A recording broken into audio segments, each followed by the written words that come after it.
റഷ്യയിലെ പ്രശസ്തമായ കൃതികൾ റഷ്യൻ ഭാഷയിൽ നിന്ന് മലയാളത്തിലേക്ക് പരിഭാഷപ്പെടുത്തി ശ്രദ്ധേയനാവുകയാണ് ആലപ്പുഴ ചേർത്തല സ്വദേശി CS സുരേഷ്. സോവിയറ്റ് യൂണിയനിൽ നിന്ന് മെക്കാനിക്കൽ എഞ്ചിനീയറിംഗിൽ ബിരുദം നേടിയ സുരേഷ് റഷ്യൻ ഭാഷയിൽ നിന്ന് മലയാളത്തിലേക്ക് നേരിട്ട് വിവർത്തനം നടത്തുന്ന ആദ്യ വ്യക്തി കൂടിയാണ്.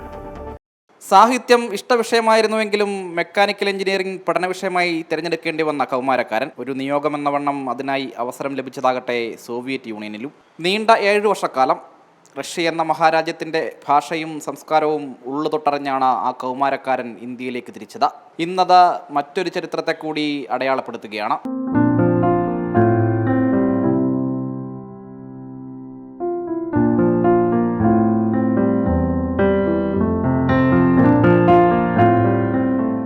CS സുരേഷ് എന്ന ആലപ്പുഴ ചേർത്തല സ്വദേശി സോവിയറ്റ് യൂണിയനിലെ പാട്രിസ് ലുമുംബ യൂണിവേഴ്സിറ്റിയിൽ നിന്നുമാണ് മെക്കാനിക്കൽ എഞ്ചിനീയറിംഗിൽ ബിരുദം നേടിയത്.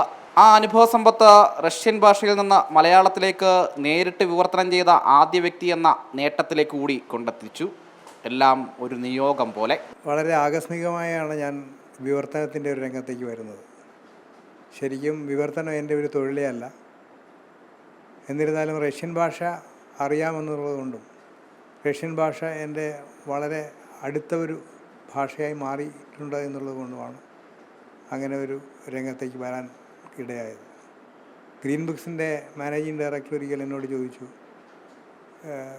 റഷ്യൻ ഭാഷയിൽ നിന്നും നേരിട്ട് ഒരു പുസ്തകം വിവർത്തനം ചെയ്യാമോ എന്ന് ചോദിച്ചു. അങ്ങനെ അത് ചെയ്യാൻ തയ്യാറായതോടെയാണ് ഈ വിവർത്തന രംഗത്തേക്ക് തന്നെ ഞാൻ വരുന്നത്. പിന്നീട് 1 എന്നുള്ളത് 2ആയി 3ആയി 4ആയി അങ്ങനെ 5 പുസ്തകങ്ങൾ ഇപ്പോൾ ഗ്രീൻ ബുക്സിന് വേണ്ടി തന്നെ ചെയ്തു. പല ഭാഷകളിൽ നിന്നുള്ള വിവർത്തനങ്ങൾ മലയാള സാഹിത്യത്തിന് സുപരിചിതമാണ്. എന്നാൽ റഷ്യൻ ഭാഷയുടെ അന്തസത്ത തൊട്ടറിഞ്ഞ നേരിട്ടൊരു വിവർത്തനാനുഭവം മലയാള ഭാഷയ്ക്ക് സമ്മാനിക്കുകയാണ് സുരേഷ്. യെവ്ഗനി വൊദലാസ്കിൻ്റെ ലാറൂസ് എന്ന വിശുദ്ധനായിരുന്നു ആദ്യ വിവർത്തനം.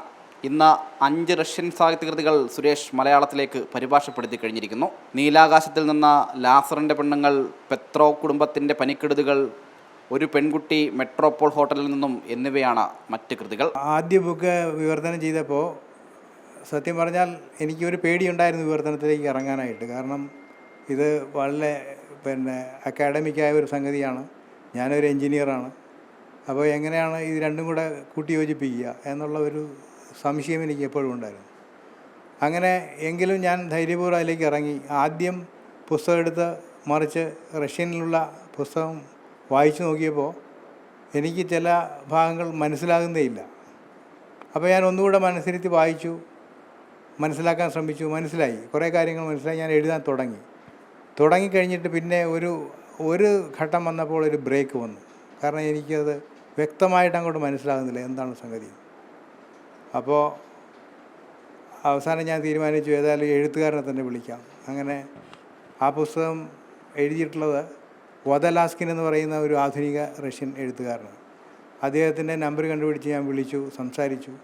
അപ്പോൾ അദ്ദേഹം എനിക്ക് അതിൻ്റെ വ്യക്തത ഉണ്ടാക്കി തന്നു. എന്നിട്ട് പുള്ളി പറയും, നമുക്കൊന്ന് കാണാൻ വേണമെങ്കിൽ, നിങ്ങൾ റഷ്യയിലേക്ക് വരുന്നുണ്ടെങ്കിൽ കാണാമെന്ന് പറഞ്ഞു. അങ്ങനെ ഞാൻ സെൻറ്റ് പീറ്റേഴ്സ്ബർഗിൽ പോയപ്പോൾ വൊദലാസ്കിനുമായി കാണുകയും 2-3 മണിക്കൂർ നേരം അദ്ദേഹമായി ചിലവഴിക്കുകയും ചെയ്തു. അപ്പോൾ അദ്ദേഹം എന്നോട് പറഞ്ഞു, നിങ്ങൾക്കിത് സാധിക്കും, നിങ്ങൾ യാതൊരു കുഴപ്പമില്ല, നിങ്ങൾ കോൺഫിഡൻ്റായിട്ട് മുന്നോട്ട് പോവുക. കാര്യം നിങ്ങൾക്ക് ഇത് മനസ്സിലാകുന്നുണ്ട്, ഈ കാര്യങ്ങൾ അറിയാം, അതുകൊണ്ട് എഴുതുക. അങ്ങനെ എന്നെ എൻകറേജ് ചെയ്യുകയാണ് ആ മനുഷ്യൻ ചെയ്തത്. മൂലഗ്രന്ഥകാരനേക്കാൾ പ്രയാസമേറിയതാണ് ഒരു വിവർത്തകൻ്റെ ജോലി. മൂലകൃതി വായിച്ച് മനസ്സിലാക്കുന്നതിനോടൊപ്പം 2 ഭാഷകളിലെയും ജനങ്ങളുടെ ജീവിത രീതിയും സംസ്കാരവും അറിഞ്ഞിരിക്കേണ്ടത് ഒരു വിവർത്തകനെ സംബന്ധിച്ച് പ്രധാനമാണ്. ഈ ശ്രമകരമായ ജോലിയെയാണ് തികഞ്ഞ ബിസിനസ്സുകാരൻ കൂടിയായ സുരേഷ് കയ്യെത്തിപ്പിടിച്ചത്. ഇനിയൊരു വിവർത്തന കൃതിക്ക് ആ തൂലിക ചലിക്കില്ലെങ്കിലും റഷ്യൻ അനുഭവങ്ങളുടെ ചിറകിലേറി സ്വന്തമായി ഒരു പുതിയ കൃതി എന്ന ലക്ഷ്യത്തിലേക്ക് നടന്നു നീങ്ങുകയാണ് സുരേഷിലെ സാഹിത്യകാരൻ. അമൃത ന്യൂസ്, ആലപ്പുഴ.